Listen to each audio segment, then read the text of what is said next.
Ako si Oshi at samahan niyo kami na mag-picnic ni Chick Chick. Hay, nakakamiss to. Kaya yan, dali-dali ko nang nilagay itong bakal na ihawan. Sobrang bigat yan. At kung makikita niyo dito, ina-assemble namin itong upuan.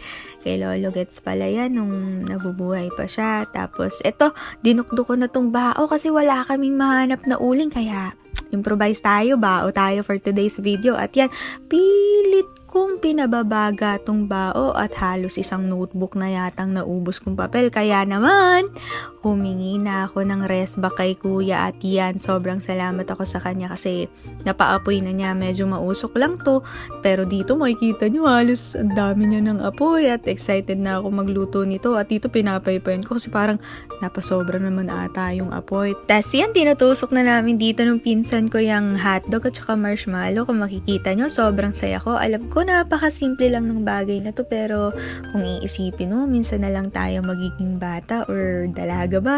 Kasi pagtanda natin, paglipas ng panahon, hindi mo na ito mababalikan at magagawa itong mga bagay na to. Kaya enjoy na natin ngayon. At kung makikita nyo, yapos-yapos ko na dyan si Chick Chick at inaalo ko pa siya. Alam ko marami mag-a-agree sa inyo kapag sinabi ko na napakasarap mabuhay at tumira dito sa probinsya. Alam mo yun, napakasimple lang ng buhay dito. Yung tipong kapag masipag kang magtanim, naku, ilang buwan lang meron ka nang maaani sa gilid at meron ka nang makakain.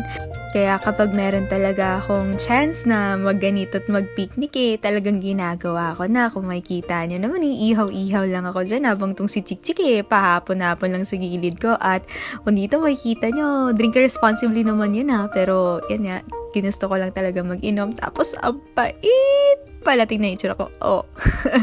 Ayan, parang relax ka lang dito. Yung tipong iwas ka muna sa maingay at magulong mundo. Relax na muna ako. Paalam!